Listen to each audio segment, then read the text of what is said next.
हर जुम्मे से इतवार अपने पसंदीदा प्रोग्राम खबर से खबर को यूट्यूब चैनल पर देखने के लिए डॉन न्यूज़ के ऑफिशियल यूट्यूब चैनल पर आएं, सब्सक्राइब करें और बेल आइकन भी प्रेस करें।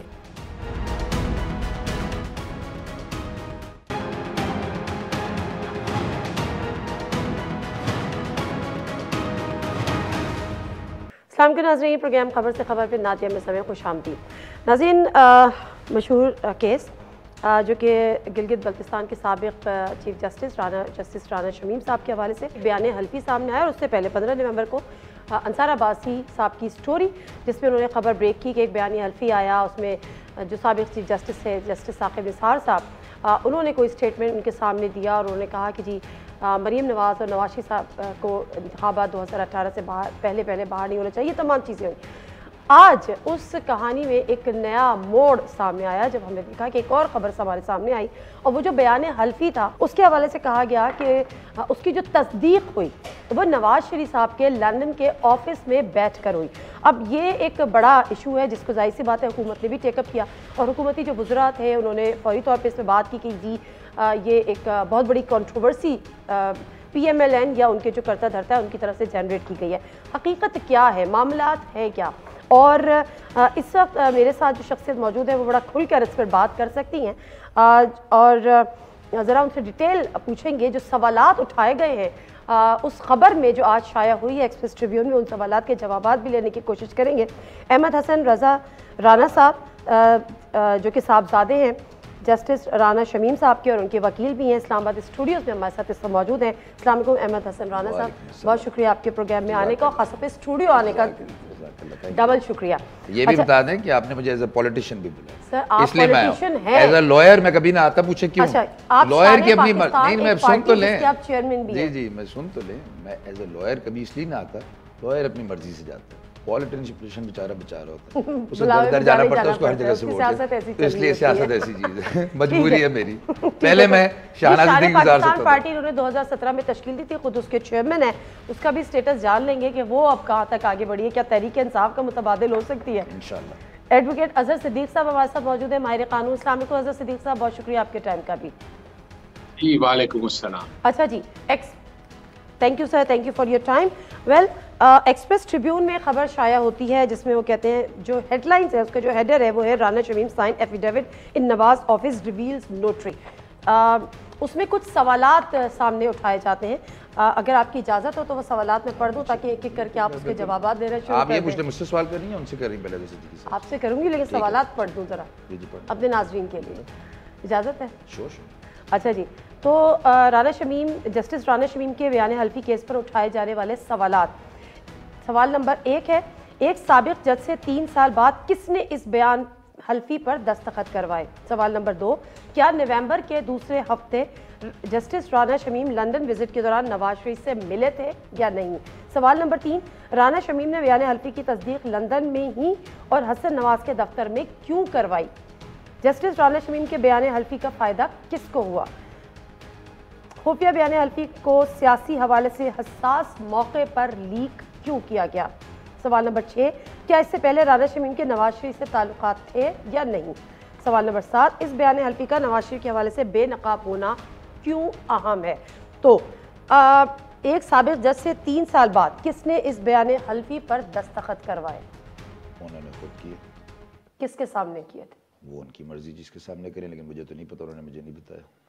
आप उनके वकील हैं ना, तो वकील के बाद तो फिर आपको ये मेरे वालिद साहब भी हैं, मैं उनसे मुझे उतना ही बताते हैं जितना उनको जरूरत होती है, उससे ज्यादा। आप उनके वकील हैं, आपकी प्रोफेशनल जिम्मेदारी है कि अब आप उनसे डिटेल्स पूछे, बेटे बन के नहीं, एटलीस्ट वकील बनकर नहीं। आपको शायद अंदाजा नहीं है, मैं छुट्टियां गुजार के आ रहा हूँ क्योंकि लतीफ़ इफरीदी साहब सीनियर काउंसिल, अब लीडिंग काउंसिल है, तो जितनी इंटरेक्शन जो मीटिंग होती है वो उनके साथ होती है और वो बहुत कॉम्पिटेंट है क्योंकि उनका एक्सपीरियंस उतना है जितनी मेरी उम्र नहीं है। 60 साल उनका एक्सपीरियंस है, मेरी 42 साल टोटल उम्र है। इस खबर के मुताबिक जहाँ पे उन्होंने नोटरी के सिग्नेचर्स हुए वो नवाज शरीफ साहब का, हसन नवाज का ऑफिस था।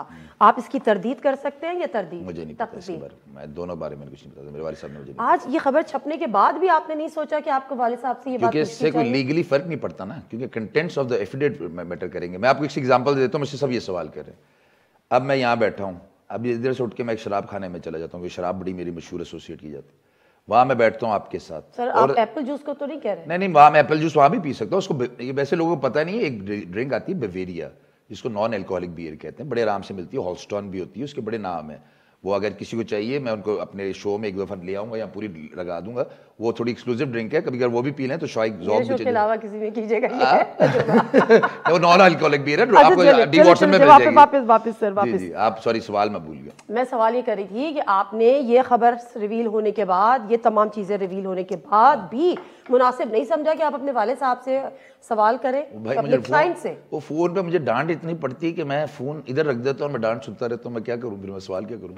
वो कहते तुम टीवी पे क्यों पियर हो रहे हो, ना पियर हो, तुम्हें क्या जरूरत है? मैंने कहा जी मैं तो अपना पॉलिटिकली भी अपना पियर हो रहा हूँ, आपका तो केस में डिफेंड ही नहीं कर रहा क्योंकि आपने तो मना कर दिया था, मैं तो इसके अलावा कुछ बोल। आज जो आप आए स्टूडियो उनसे पूछ के आए? नहीं जी, क्योंकि मैं तो आपने कहा है कि मैं आपको एज ए पॉलिटिशियन बुलाया। अच्छा, दूसरी बात, नवंबर के दूसरे हफ्ते में जस्टिस राना शमीम साहब लंदन विजिट के दौरान नवाज शरीफ साहब से मिले थे या नहीं? देखें फिर मैं कहूँगा मुझे नहीं पता, लेकिन अगर मिले भी थे तो कोई फर्क नहीं पड़ता, नहीं भी मिले ताल्लुकात रहे उनके नवाज शरीफ साहब? बिल्कुल रहे, मैंने तो ओपनली पहले ही अपने इंटरव्यू में कह दिया था, उनके लॉयर रह चुके हैं, उनके सदर उनकी पार्टी के सीनियर वाइस प्रेसिडेंट सिंध के रह चुके हैं 99 में या नहीं सॉरी 2009 में, और उसमें मेमोगेट केस में उनके काउंसिल थे, तो उनका तो डायरेक्ट इंटरेक्शन था उनके साथ कि हसन नवाज को बीच में, हसन नवाज और किसी और को बीच में बात करने की जरूरत भी नहीं, वो डायरेक्ट बात करते थे। अच्छा, तो जो उनको गिलगित बल्तिस्तान का जब चीफ जस्टिस लगाया तो इसकी ताल्लुकात की बिना पे नवाज शरीफ साहब ने तो वो तो साकिब निसार साहब और खुसरो साहब को भी नवाज शरीफ साहब ने लगाया, तो कभी आपने ये सवाल नहीं किया साकिब निसार साहब को भी मुतनाज़ा को हल्फी बयान हल्फी आया नहीं ना, जब आ जाएगा तो उनसे भी कर लेंगे। तो फिर उनका क्यों नहीं, उन्हीं को उनके वक्त दौर में उनकी हुकूमत थी ना, मैं एक सवाल कर रहा हूँ, साकिब निसार साहब भी तो उनकी हुकूमत में आई थे, तो फिर तो आपको उनसे सवाल बनता है। अच्छा, नहीं आप लोगों का सवाल ये बनता है कि आप साकिब साहब ने कोई एहसान फरामोशी की है क्या? वो हजरत अली का कॉल जो है, हजरत अली का कॉल है कि जिस पे एहसान करो, नहीं जिसके आप लोगों ने मेरे वालिद साहब को करब भी साबित कर दिया। सर हमने तो अभी कुछ नहीं, आप लोग हेडलाइन लगाते, कोर्ट ने ये कह दिया इंटरिम ऑर्डर को, मीडिया कर रहा है। मैंने सिर्फ इसलिए पूछा आपसे कि आप कह रहे हैं बड़े अच्छे ताल्लुकात थे, पुराने ताल्लुकात थे, यकीनन एक दूसरे को जानते होंगे, तो इन्हीं ताल्लुकात की बिना पे उनको चीफ जस्टिस गिलगित बल्तिस्तान लगाया ना? नहीं, ताल्लुकात तो उनके भी थे साकिब निसार साहब के, इनके खुसूसी थे ना? उनके भी खुसूसी थे, आपको नहीं पता ना, मैं बता दूंगा नेक्स्ट टाइम आपको पूरी लिस्ट बताएं ना, क्या नहीं मुझे निसार साहब के कितने खुसूसी ताल्लुकात? इतने खुसूसी थे कि मैं आपको नेक्स्ट शो करीगा मैं बता दूंगा कि उनके कितने ताल्लुकात थे, क्योंकि आपने मुझसे सवाल पहले पूछा होता तो मैं इसके ऊपर पूरी रिसर्च करके लाता, क्योंकि मैं ऐसे आपको जी मुझे इतना पता है कि बड़े अच्छे ताल्लुकात। अच्छा, बड़े अच्छे, इनसे ज्यादा अच्छे ताल्लुकात है जिससे बराबरी होंगे, इतने लेवल पे बराबरी होती है। अच्छा, इतने लेवल पे बराबरी होते हैं। अच्छा, तो ये बात क्या दुरुस्त है कि बयान हल्फी पे जो नोटरी पे वो हुआ वो भी उनके दफ्तर में हुआ था जी? जो नोटरी के उनके सिग्नेचर हुए या स्टैंप लगी वो उनके दफ्तर में लगी? मुझे क्या पता जी, मैं वहाँ ये भी आपको नहीं पता। अच्छा, तो मुझे ये बताएं कि इसके जो टाइमिंग्स होते हैं ना वो बड़े इंपॉर्टेंट होते हैं। तो बयान हल्फी उन्होंने लिखा, उसके बाद उन्होंने एक लॉकर में जमा करा दिया। इतने करीबी ताल्लुकात होने के बावजूद नवाज शरीफ साहब के खिलाफ इतनी बड़ी कार्रवाई हो रही थी, लेकिन वो खामोश क्यों रहे जस्टिस राना? शुक्र है आपने ये सवाल किया, शुक्र है किसी ने ये कहा कि 3 साल वो क्यों खामोश रहे कि उनके साथ नाइंसाफी हो रही। देखें जी, एक चीफ जस्टिस के खिलाफ बयान देना और अगर वो ना प्रूफ कर सके, चले हम इस पर बात करते हैं, क्या कॉन्सिक्वेंसेज होंगे, जेल जा सकते हैं, इतने बड़ी बड़ी पोस्टों पर रहे हैं, आप क्या समझ रहे हैं कि आसान काम था ये सोचना? दिन रात वो सोचते होंगे, बैठते होंगे, उठते होंगे, मैं करूं कि नहीं करूं, करूं कि नहीं करूं। आपने बिल्कुल सही कहा, अगर उन्होंने बयान देना होता तो जो टाइम था, आइडियल टाइम था, वो 2018 में था, उस वक्त इलेक्शन हो रहे थे, अगर वो उस वक्त बयान दे देते। कुर्बानी तो बनती है। नहीं, क्यों बनती है जी?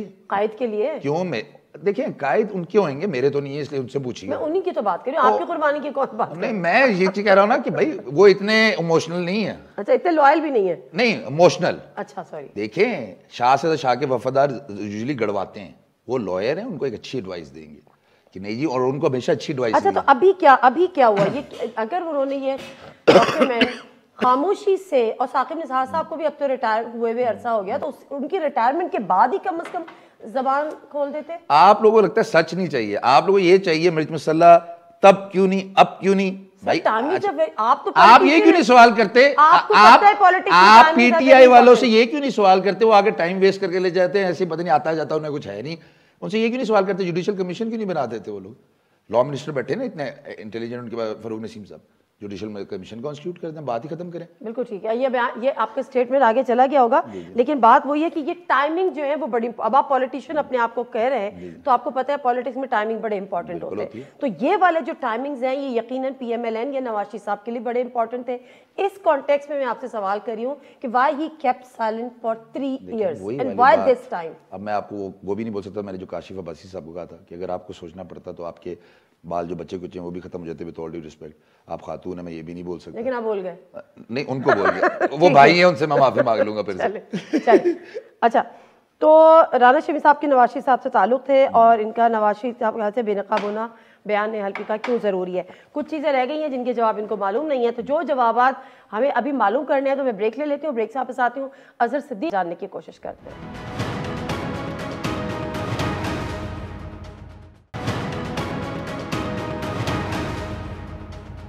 प्रोग्राम एक दफ़ा फिर आपको खुशामदीद कहते हैं। अजहर सिद्दीक साहब, मेरी अभी गुफ्तगू हो रही थी अहमद हसन राना साहब से, जो कि साहबजादे भी हैं, वकील भी हैं, जस्टिस राना शमीम साहब के पास के ज़्यादातर सवालों के जवाबात इनके पास नहीं हैं, तो मैं ये चाह रही थी कि कुछ सवालों के जवाबात आप दे दें, क्योंकि आपकी अपनी भी एक इन्फॉर्मेशन होती है, आप माहिर कानून होने के साथ साथ इस पर भी ज़रा दस्तरस है आपकी। सर, एक साबिक जज से 3 साल बाद किसने इस बयान हल्फी पे दस्तखत करवाए, किसके कहने पर करवाए, क्यों करवाए, टाइमिंग कितने इंपॉर्टेंट थे, और उसके साथ साथ 3 साल तक की खामोशी क्यों थी, पीछे क्या राज था? बहुत शुक्रिया नादी साहब। एक छोटी सी एक हिस्ट्री बताता चलूं, पहले जरा हकायक में बात कर लेते हैं। आपको पता है कि 7 जुलाई 2018 के अंदर ये बयान हल्फी एवनफील्ड का फैसला आया था और अपील दायर हो गई थी। जनाब जस्टिस साकिब निसार साहब जो है वो 17 जुलाई 2018 को गिलगित बल्तिस्तान के दौरे पे गए थे और इलेक्शन जो है ना, इलेक्शन 24 जुलाई को हो गए थे जी। ये रिकॉर्ड की चीजें हैं, यानी अगर देखा जाए, मैं हैरान हूं ये कौन सी एक अनोखी अनहोनी, एक साबिक जज हो गया और सालों ने ये मजाक बनाया हुआ है, फिर जब कन्विक्शन की सजा हो जाए तो उसकी अपील जो है वो टाइम लगता है उसके हियरिंग होने में, कभी कभी साल 2 साल, और ये टर्न पे बारी आती है, तो इतनी तो जल्दी वो थी नहीं। लेकिन हैरान को चले मान ले ये कोई ऐसी बात थी, बात करनी चाहिए हकायक के ऊपर। जज का काम है एविडेंस के ऊपर सामने रख के, और ये गैर जरूरी बातों को लेकर चलना नहीं चाहिए। और उसके लिए आपको मैं तारीखी तौर पर बता दूं, PLD 2019 सुप्रीम कोर्ट 675, आपको याद है सबसे पहले इस तरह की ऑडियो वीडियो का धंधा शुरू किया उन्होंने, अरशद मलिक की पहले वीडियो आई थी, मामला गया सुप्रीम कोर्ट के सामने, सुप्रीम कोर्ट के सामने 3 पिटीशंस की थोड़े ना आप भी जरा टू द पॉइंट बात कर लें अजहर सिद्दीक साहब, माजरत के साथ। ये जो सवालात आज एक्सप्रेस ट्रिब्यून ने उठाए हैं कि बयान हल्फी जो पे दस्तखत हुए वो मियां नवाज शरीफ साहब के ऑफिस में हुए, इस वक्त जो मेरे साथ स्टूडियो में बैठे हैं अहमद हसन राना साहब, उनके इल्म में नहीं है। लेकिन ये मुझे बताएं कि अगर हम फर्ज कर भी लें कि तमाम बातें दुरुस्त हैं, तो 3 साल की खामोशी कितने मायने रखती है, क्या मायने रखती है, प्लस इन टाइमिंग्स पे लीक होना वो कितना इंपॉर्टेंट है? अच्छा, ये टोटल एक एजेंडा है नादिया साहबा, पाकिस्तानी अदालतों को बदनाम करने के लिए, खास तौर पर जो शरीफ माफिया इन लोगों ने एक हैच किया हुआ है। यानी ये शुरू होती है ऑडियो लीक से, उसके बाद आसमा जहांगीर फाउंडेशन की कॉन्फ्रेंस होती है, फिर इस तरह की अजीबोगरीब बात करते हैं, फिर ये एफिडेविट आता है। अब ये एफिडेविट जैसे आया उससे पहले को मैं तारीख थोड़ी सी जानता हूं, जो कि मेरे अपने प्रोग्राम चाहते हैं। राना शमीम साहब पहले अमेरिका में गए, अमेरिका में मेरी इतला के मुताबिक इनकी मुलाकात अहमद नूरानी से वहां पर हुई। अहमद नूरानी ने वो सो कॉल्ड जो फैब्रिकेटेड ऑडियो वहां सुनाई, वहां इन्हें कंफर्म किया, फिर ये गालबन 2 या 3 दिन के लिए लंदन आते हैं। लंदन कमाल की बात है, ये मतलब चैलेंज इस्तेमाल कर रहा हूं, चार्ल्स गुथरी को तो राना शमीम साहब जानते नहीं, ना इन्होंने कोई टेलीफोन किया। टेलीफोन करके जो मेरे तक इतला है कि वो हमजार हुसैन के मुलाजिम है वकार और बाकायदा शायद तो नासिर भट्ट का फोन शायद इस्तेमाल हुआ है, उन्होंने बाकायदा चार्ल्स गुथरी से टाइम लिया, टाइम लेकर इसको मार्बल आर्च पे वहां पर बुलाया गया। राना शमीम साहब वहीं पर मौजूद थे, साहब से भी मुलाकात हुई। चार्ल्स गुथरी है जब एफिडेविट साइन कर रहे हो सकता है अलोन हो, लेकिन ये सारा कुछ वही साइन हुआ और ये रिकॉर्ड की बात है। राना शमीम साहब को साबित करना पड़ेगा कि उन्होंने किस फोन पे राब्ता किया, कैसे टाइम लिया उनके पास। अब वो डाटा आप लोगों के सामने आ जाएगा बड़ी क्लैरिटी के साथ राना शमीम साहब। और दूसरी बात है कि चार्ल्स गुथरी की एविडेंस भी आपके सामने आनी है, कुछ चीजें तो आपके सामने आ गई है ना, और ये भी सामने आ जाना है। और एक हमने काम ये क्या किया, एक एफिडेविट आपके सामने बहुत जल्दी आ जाएगा, वो एफिडेविट भी ठीक चार्ल्स है, गुथरी ठीक है। अच्छा, एक सेकेंड, ये आपने बड़ी इंपॉर्टेंट और बड़ी बात की है, इसको एक इल्ज़ाम भी कह दें, क्लेम भी कह दें। अच्छा, तो अहमद हसन राना साहब वो कहते हैं कि जी चार्ल्स गुथरी तो डायरेक्टली जस्टिस साहब को जानते भी नहीं थे, वो तो किसी और ने उनको फ़ोन किया, हो सकता है नासिर भट्ट साहब का फ़ोन इस्तेमाल हुआ हो, हमजा साहब के जो बंदे वकार उन्होंने उनके थ्रू किया हो, वहाँ पर आने के बाद उनको पता चला कि अच्छा जी ये कोई बयान हल्फी है जिस पे वो साइन करवाने जा रहे हैं। तो ऑल रिस्पेक्ट एक बात बोलूँ, आई एम इम्प्रेस्ड, इनको तो मेरे से ज़्यादा पता है। आप नेक्स्ट टाइम अजहर साहब को बुला लीजिए, मैं तो यही सुन रहा था, उनको तो इतना कुछ पता है जो मुझे भी नहीं पता, किसने किसको फ़ोन किया, मेरे वालिद साहब को किसने फ़ोन किया।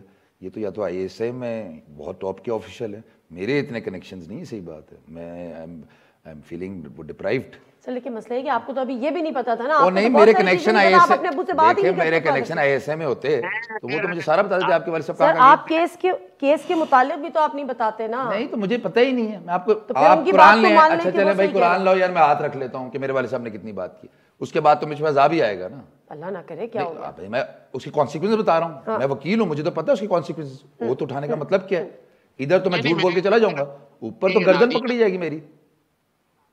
जी सर क्या कह रहे हैं सर सदीक साहब आप? मैं बात खत्म कर लूं फिर जरूर राना एहसन साहब को ले लीजिएगा, बस थोड़ी सी बात मैं खत्म कर दूं आपके सामने।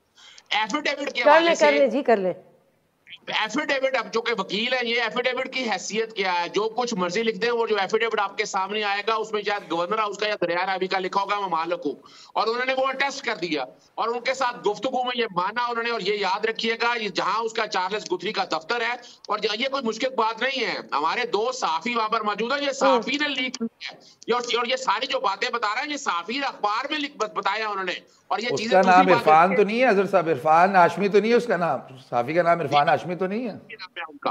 अब आगे चलते हैं, साफी का नाम इरफान हाशमी तो नहीं है, इरफान हाशमी की खबर है जॉब। अच्छा इसलिए वो इनको डायरेक्ट को खबर दे रहा है। आप जानते हैं इरफान हाशमी को? जी मुझे लंदन में मिले आके, उन्होंने आपसे कोई इंफॉर्मेशन यही थ्रेड्स दे रहे थे, हमारे पास बहुत एविडेंस है, बहुत एविडेंस। मैंने कहा PTI के हैं, कहते हैं नहीं, और उनकी पूरा वेबसाइट जो है लिंक है वो PTI का है, आप उनकी वेबसाइट देख लीजिए, थोड़ी सी PTI के स्टांस लेके वो चल रहे हैं।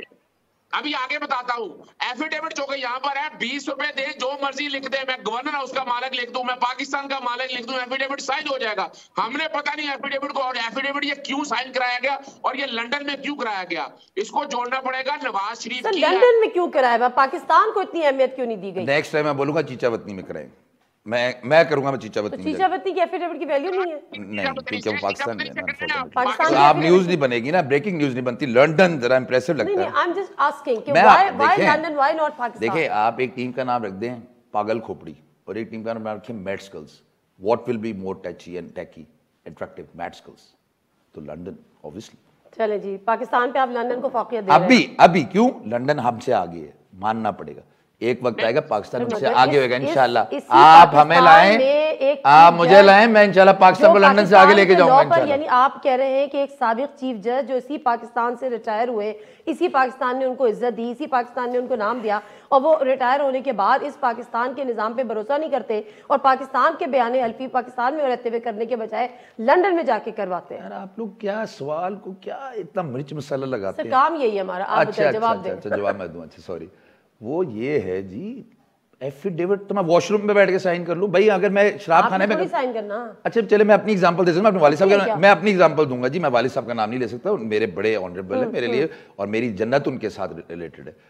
तो अगर मैं एक शराब खाने में बैठ के एक एफिडेविट आपके साथ साइन करता हूँ, अगर तो मैं शराब के नशे में हूँ, मैं एज ए लॉयर बात कर रहा हूँ, तो सुबह अगर मैं ये दे देता हूँ अपनी प्रॉपर्टी अपनी बीवी के नाम पे, तो मेरी बहनें आके कह सकती हैं नहीं जी, या मेरे बच्चे आके कह सकते हैं आपने शराब के नशे में दिया था, he was not in conscious, तो this affidavit declares to be declared null and void. लेकिन अगर कोई प्रूव नहीं कर सकता, और मैं कहता हूँ मैं अपने पूरे होशो-हवास में ये किया, तो शराब खाने से क्या उस एफिडेविट की वेरासिटी कम हो जाएगी? सर मेरी बात सुन, अब ये जो नोटरी वाले हैं ये वहाँ तो नहीं आ रहे ना, मैं तो वो नाम भी नहीं लेना चाह रही। जो आप, मेरा तो सवाल ये है कि जो एफिडेविट पे वहाँ पे नोटरी पे साइन हुए, वो पाकिस्तान में भी हो सकते थे यार भाई, उनकी मर्जी, अच्छा मौसम का मूड होएगा उनका, ठंडी हवा खाने का अच्छा था उनका मूड अच्छा करना था। अजहर सदीक साहब बात कंप्लीट कर ले सर। बात बताने लगा हूं, यानी फिर तो अदालतें खत्म, कोई ट्रांसफर कराने की जरूरत नहीं, कोई आप एफिडेविट लिख के दे दे, प्रॉपर्टी ट्रांसफर होना शुरू हो जाएगी। इस एफिडेविट की कोई हैसियत नहीं है, एफिडेविट से लिख के ये काम कोई नहीं। एफिडेविट आप तो एक स्टेटमेंट दे रहे हैं, स्टेटमेंट ओथ में दे रहे हैं, और उसकी हैसियत तब होती है जब ये टेस्टिफाई होता। मैं इसीलिए आपने मुझे उस वक्त रोक दिया। पीएलडी 2019 सुप्रीम कोर्ट 675 अरशद मालिक वाले केस में आया था, और उन्होंने कहा ये ऑडियो आ गया, अदालत ने कहा जाकर फोरेंसिक कराया, बाकायदा क्रॉस एग्जामिन हो, क्रॉस एग्जामिन से साबित कर रहा होगा इसने वो इफेक्ट किया। और वहां पर जिक्र हुआ आसिफ अली जरदारी के केस का भी। आसिफ अली जरदारी के केस में ऑडियो के हवाले से अपना सदा माफ नहीं हुई थी, वो मेरिट पे हुई थी। भाई ये तो सारा कुछ कर रहे हैं ना। अब अच्छा इसको मिला ले साथ में, रोकना नहीं है कि ये सारी जो है कंस्पिरेसी है, ये कंस्पिरेसी का मकसद क्या है वो जरा समझना है आपने। वो बड़ा सिंपल सा वे आउट है कि ये दो तरह से दो दारी इस्तेमाल किया गया। इनके वालिद साहब को ये नहीं बताया गया कि एफिडेविट पाकिस्तानी कोर्टों में इस्तेमाल, उन्होंने जवाब दाखिल किया, उन्होंने यही कहा कि गिलगित बल्तिस्तान में मैं था, वो पाकिस्तानी जुरिसडिक्शन में नहीं आता। और ये लंदन के अंदर साइन, लंदन में साइन इसलिए कराया गया कि इन्होंने वहां इस्तेमाल करना था फर्स्ट ईयर ट्राइब्यूनल के सामने वीजा लेने के हवाले से, और ये एफिडेविट वहां पर दिया होगा। अब वो एफिडेविट उनको खुद नहीं पता लीक कैसे हुआ। अब लीक है जैसे भी हुआ, मैं यानी इन्होंने डाल दिया नोटरी पब्लिक के ऊपर। मैंने नोटरी पब्लिक के हवाले से बाकायदा वहां पर उनको कहा, मैंने 4 लोगों को शिकायत कर चुका हूं चार्ल्स गुथरी के बारे में, एसआरए को, सोलिसिटर रेगुलेशन अथॉरिटी बर्मिंघम में, the registrar, the faculty office, the Saint Joseph Westminster को, द सेक्रेटरी नोटरी शिकायत कर चुके हैं। वो तो कहते हैं मैं पाकिस्तान आके अदालतों का सामना करने को भी तैयार हूं। चार्ल्स गुथरी ने एफिडेविट जाके जो इनके वहां पर साइन किया है ना, मैंने स्पेसिफिक सवाल उठाए हैं उन पे, मैंने बकायदा उनसे पूछा है। और एक बात याद रखिए, चलिए ब्रेक लेने दे, एक और ब्रेक लेने दे। ब्रेक से तो कुछ मजीद चीज़ें भी हैं, उस पर भी बात करते हैं। इस केस से हटकर भी कुछ चीज़ें सामने आई हैं, क्योंकि जाहिर सी बात है जब कहानी खुलती है और सफ़े पलटे जाते हैं तो फिर बहुत सारी कुछ पुरानी चीज़ें भी सामने आती हैं। उस पर भी कुछ जवाबात हैं जो मुझे लेने हैं। Let me take a short break, वापस आते हैं।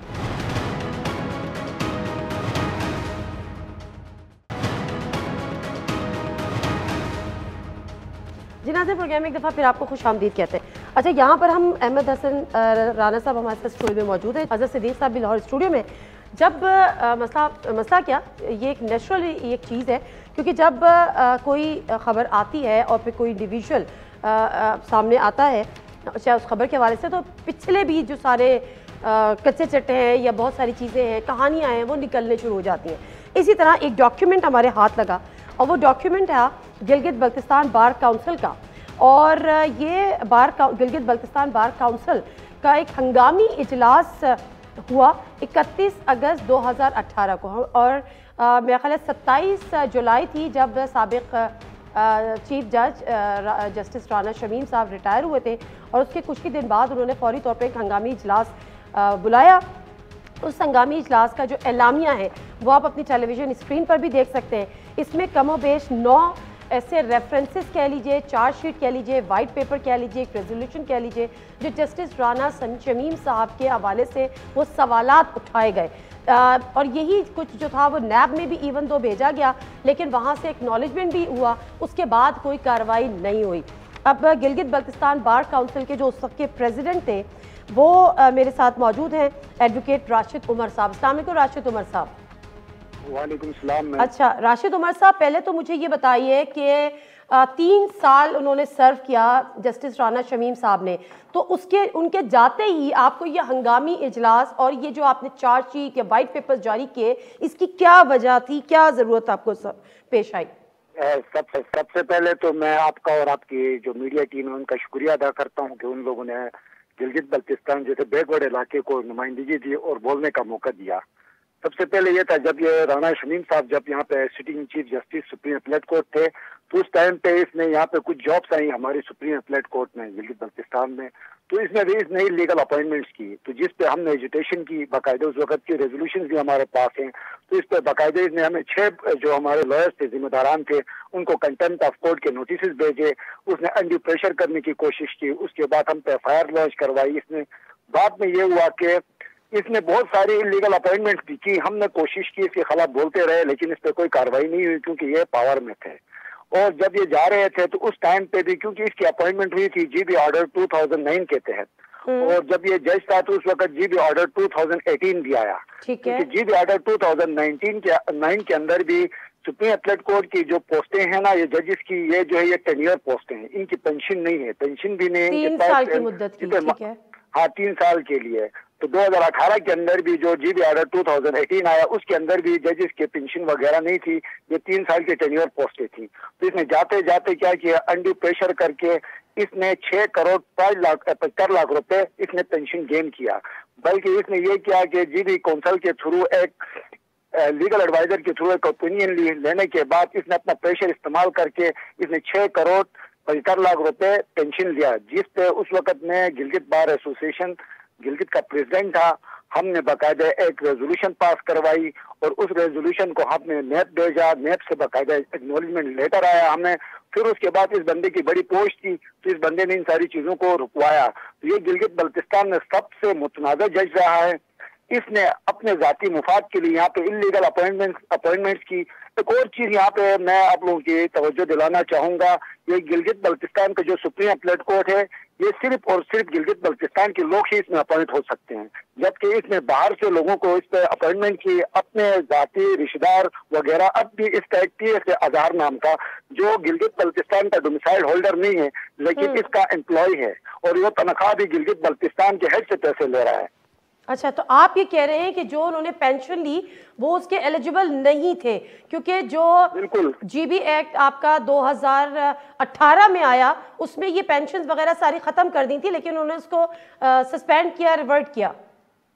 जी मैम, हुआ ये कि 2009 ऑर्डर जो है, एक्ट तो नहीं होता, ये ऑर्डर होता है। 2009 ऑर्डर के तहत इसकी 2014-15 में इसकी अपॉइंटमेंट हुई, उसमें भी पेंशन एंड पर्क्स नहीं है सुप्रीम अपीलेट कोर्ट की जजेस की। और फिर 2018 में नवाज शरीफ के दौर में, नून लीग के दौर में जीबी ऑर्डर 2018 आया, उसके अंदर भी सुप्रीम अपीलेट कोर्ट की जो पोस्टें हैं वो टेन्योर पोस्टें थी 3 साल के लिए, उसके अंदर भी पेंशन एंड पर्क्स नहीं थे। तो लेकिन इसने उस वक्त सिटिंग चीफ जस्टिस होते हुए प्रेशर करके, एजीपीआर को प्रेशर करके और जीबी काउंसिल को प्रेशर करके इसने 6 करोड़ 75 लाख रुपए पेंशन लिया, जो रिकॉर्ड पे मौजूद है। और हमने नेप में एक्नॉलेजमेंट दिया है, उसके अंदर पूरा डिटेल है, और उसके अंदर जो एजीपीआर ने हमें रिप्लाई दिया उस वक्त, वो भी हमने लगा के दिया है। लेकिन यहाँ पे मुल्क में पूछा नहीं जाता है, लेकिन फिर भी हम आप लोगों के मशकूर है कि आप लोगों ने हमें मौका दिया अपने मीडिया पे बोलने का। एजीपीआर ने भी नोटिस लिया था sir, would you like to respond? बिल्कुल, प्लीज डू। लेकिन जी, जिसको लॉ का ना पता है और वो लॉ की बात करे और वकील हो, मैं उनको क्या जवाब दूं? सबसे पहली बात, नवाज अब्बासी साहब का आप तो आप प्लीज इनको प्लीज बोलिए, बीच में ना बोले। जी बोले, आप बोले। नवाज अब्बासी साहब को नाम तो आपने सुना हुआ है ना, सुप्रीम कोर्ट के जज भी रहे, वो 2009 के बाद वहाँ जज थे, उनसे जाके पूछ लो उनको पेंशन मिल रही है कि सर? ये लगा लेना, उनकी बात सुन लेंगे। मैंने नहीं सुननी। नहीं, हो सकता है कोई ऐसी हो, फिर आपको काउंटर करना पड़े ना। लेकिन जी फिर मुझे गुस्सा आ जाएगा। मैं गुस्सा नहीं कीजिएगा, मतलब मैं नहीं, अभी बात मैंने उनकी बात में नहीं बोला। ऐसी बात ना होने जाए जो आप कहें कि मैं ला इल्म रहा, तो फिर वो अच्छी बात नहीं होगी ना। मेरा सिर्फ पॉइंट है ऐसी बातों का जो आप इनको लॉ ही नहीं पता, लॉयर होकर उनको लॉ नहीं पता। मैं भी लॉयर हूं।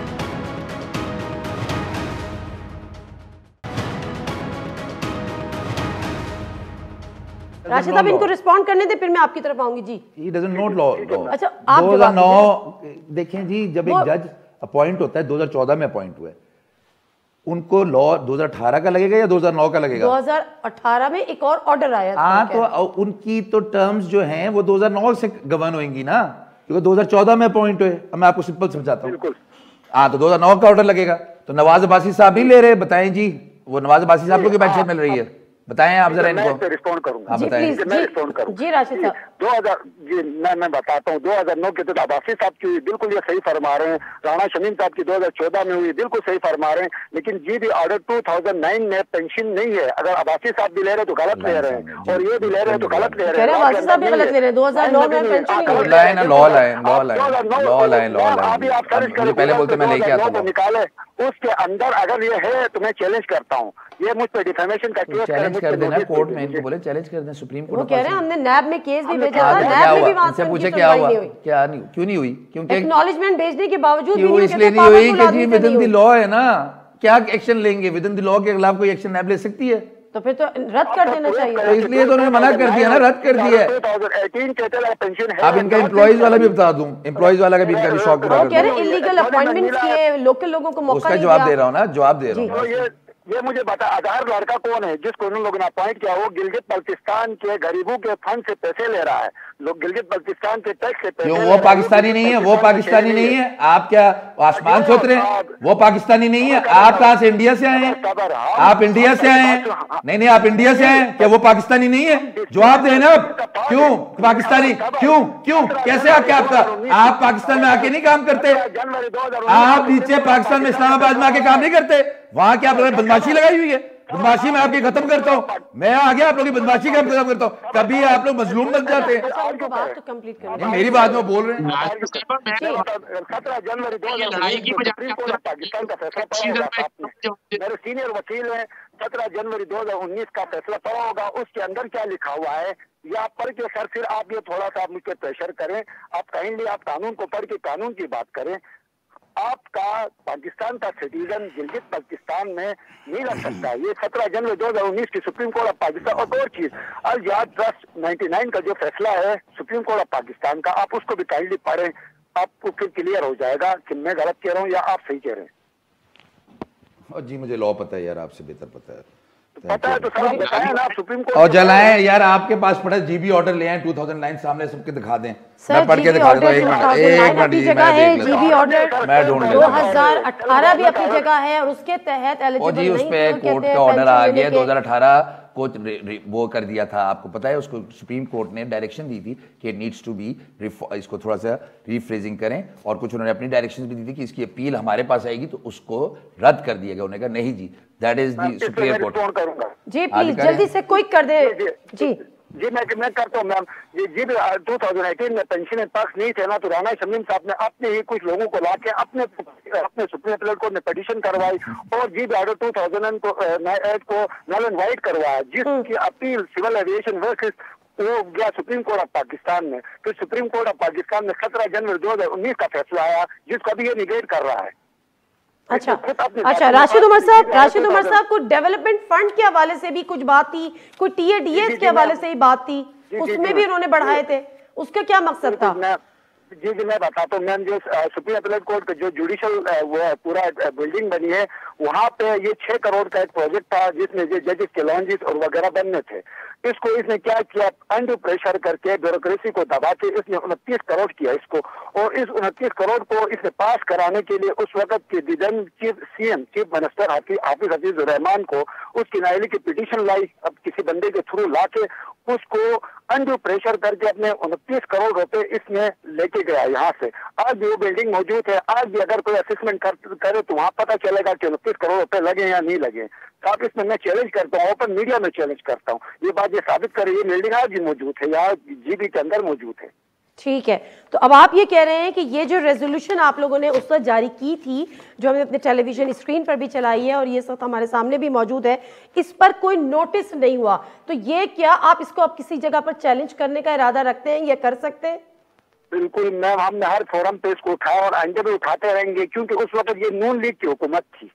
अच्छा, क्या आप ये क्या नून लीग की हुकूमत थी, इनके नवाज शरीफ साहब से खुसूसी ताल्लुकात थे और उस वक्त नून लीग की हुकूमत में जो PMLN के वजीर आला थे उनसे भी इनके खुसूसी ताल्लुकात थे?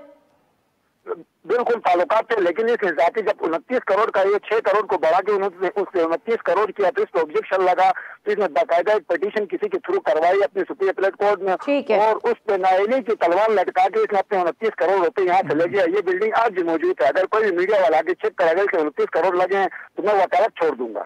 चले सर, कोई रिस्पॉन्ड करना चाहेंगे? उन्होंने बोले केस फाइल करे, जाके बातें ना करें, मीडिया पे मीडिया ट्रायल ना करें, उन्होंने बोले केस फाइल करें, वकील है ना, ऐसे चुलचुल ना करें, चाहे केस फाइल करे हम नोटिस भेजे, हम नोटिस भेजे, मैं आपको जवाब दे दूंगा, नोटिस भेजे मैं जवाब दे दूंगा, नोटिस भेजे जवाब दे दूंगा, नोटिस तो भेजे। वो आप लोगों में इतनी तप्पड़ ही नहीं है, वो आप लोगों में इतनी तप्पड़ ही नहीं है, ओ मेरा एक ओ भाई आप लोगों में इतनी तप्पड़ नहीं है, रहने दे, आप लोग का पता है मुझे, जो यहाँ के गरीब यार रहने दे ना, मेरे ने भी खाई गलत खाई है, आपके फादर ने जो खाई गलत खाई। चले ठीक है, तो राशिद उमर साहब आप ये कहीं केस करने जा रहे हैं, वो कह रहे हैं कि है तो वकील का नोटिस भेजे, आप भेजेंगे? बिल्कुल मैम मैम, और हम नोटिस भी करेंगे। और इस मैं इसको चैलेंज करता हूँ इस बात पे। आज इसने कहा जी ऑर्डर 2009 और 19 में ये चीज नहीं है, मैं इस पे भी नोटिस करूंगा। ठीक है, बहुत शुक्रिया राशिद उमर साहब, बहुत शुक्रिया। अजहर सिद्दीक साहब, बड़ी माजरत। और चीज जी जल्दी से सुप्रीम कोर्ट ऑफ पाकिस्तान में अभी पिटीशन फाइल करने वाले उनको नोटिस मिल जाएगा, उधर मेरी इसकी मुलाकात भी हो जाएगी इंशाल्लाह इंशाल्लाह। चले जी, ये तो बहुत बड़ी बात आपने कर दी है कि आप उनको नोटिस भी भेजेंगे और वहां पे इनकी आपकी मुलाकात भी हो जाएगी। अजहर सिद्दीक साहब, लास्ट कमेंट सर। अच्छा, मैं बड़ी क्लैरिटी के साथ बता दूं, पाकिस्तान में सुप्रीम कोर्ट का जज है, अगर जज 65 साल के बाद रह नहीं सकता। यहाँ एक अनोखा काम है गिलगित बल्तिस्तान सुप्रीम कोर्ट, ये 2015 में अगस्त में, और ये कॉन्ट्रैक्ट अपॉइंटमेंट थी।